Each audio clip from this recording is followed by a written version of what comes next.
You're listening to the Otis Jiry channel.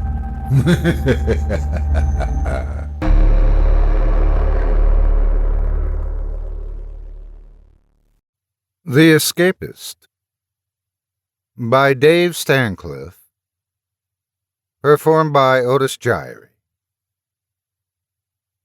At 10 years old, inside a movie theater in 1945, Alan accidentally discovered how to escape from reality.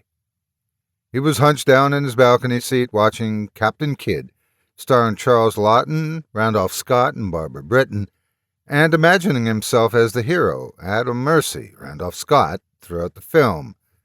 It was getting to the end of the movie, and the evil Captain Kidd was hanged, and Adam's honor was restored. Alan grew dizzy for a moment and felt a strange sensation. Then he was asking for the hand of Lady Anne in marriage. There was no way of telling how long he spent in the year 1700.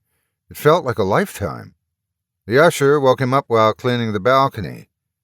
The experience haunted him for weeks. He didn't dare tell anyone because they'd think he was a kook. The more he thought about his initial guess that it was an unwanted daydream, the less it bothered him. Still, he stayed away from theaters for a year before breaking down and seeing The Virginian, starring Joel McCrea, Brian Dunleavy, Sonny Tufts, and Barbara Britton, who he had a thing for. It was only 20 minutes into the movie before Alan felt a familiar strangeness before finding himself in the movie playing Steve Andrews, a friend of the Virginian. Both men were courting Molly Wood, Barbara Britton, of course. Minutes became days as the plot advanced. The Virginian discovered who the local rustlers were. It turns out his friend, Alan, Steve, is one of the rustlers, and is caught along with two other men. As they're being strung up on a makeshift gallows, Alan, Steve, pleads with him, "No, you don't understand. I'm real." Blackness. John, Alan's friend who came to the theater with him, slugged him in the arm. "What's up with the sleeping? You missed a good movie, dork." "I guess I was more tired than I thought. I didn't get much sleep last night," he lied. Alan didn't see another movie until 1968, when his girlfriend talked him into going to a drive-in show. He tried not to think about his last movie in 1946. He was a man now, not some kid with a wild imagination. It was time he proved that to himself. When Susie told him she loved horror films and wanted to see The Night of the Living Dead, Alan broke out into a sweat. They found a parking place in the rear which afforded a little more privacy than being up front.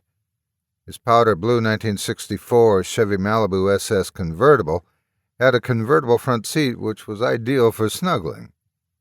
Alan had his arm around Susie when the movie began. The camera followed 7 people's adventures in western Pennsylvania, where they all are trapped in a rural farmhouse by an ever-increasing army of the living dead. Susie was pressed up hard against Alan as the black-and-white movie became increasingly intense. The monsters were breaking through and killing people when Alan's eyes rolled back and he went limp. One of the creatures was chewing on a human arm when Susie realized Alan had passed out. She did what any normal teenage girl would do under the circumstances. She screamed. Meanwhile, Alan found himself in the farmhouse fighting against an undead creature that was halfway through a boarded-up window. The sheer ferocity of the thing was terrifying as it screeched. He looked down on the wooden floor and saw a bloody baseball bat and picked it up. With a powerful swing that would have made Luke Gehrig proud, he smashed the thing's head. Another was right behind. Alan turned and ran into one of the bedrooms. It was locked. When he turned around, the monsters had him cornered. He screamed then.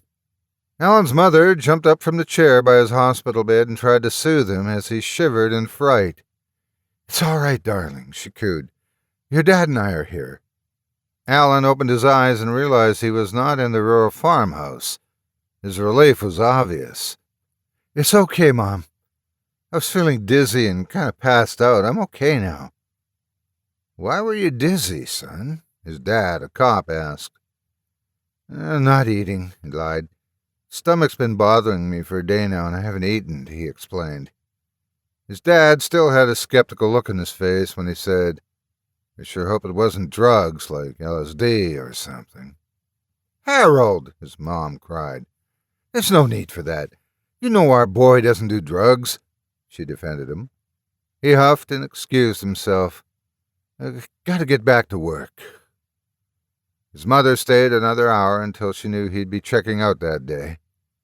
I hope you feel better, honey. Why don't you come by and have dinner with Dad and I tonight? She asked. Thanks. I'll do that. He reassured her and laid his head back down on the pillow. 10 years passed before Alan was confronted with having to go see a movie again. His latest girlfriend, Margie, was a sweetheart, and he thought he might be in love with her.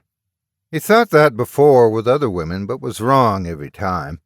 Still, it didn't discourage him. He was a romantic at heart and hoped for a happy ending. When she asked him to see a romantic drama called Days of Heaven, starring Richard Gere, Brooke Adams, Sam Shepard, and Linda Manns, he agreed. The movie was about two lovers, Bill and Abby, and their adventures in the Texas Panhandle. The couple worked for a wealthy farmer. At Marjorie's insistence, they went to a drive-in movie to see it. Alan comforted himself that this was a love story, or at least that's what the movie trailers said, and there probably wasn't any violence involved. Things went well as the two lovers snuggled in the back seat of his new 1978 Dodge Charger. Then things started to grow dark. Bill encouraged Abby to claim the fortune of the dying farmer by tricking him into a false marriage. Alan's head was swimming and his eyes rolled back.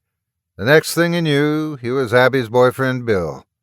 But something even more unexpected happened next. Margie was Abby, and she was smiling at him. Wow, this is trippy, she gushed. We're actually in the movie. Let's see if we can change the plot, she suggested. Why not? Alan agreed. As it stands, there are moments when movies and reality collide, and the earth shifts slightly. Visit my Patreon page at patreon.com/Otis Jiry. If you haven't yet, please hit the like button and subscribe today, and share this video with everyone on your social media. It helps more than you could ever imagine. Again, thank you for listening and have a great day. God bless you.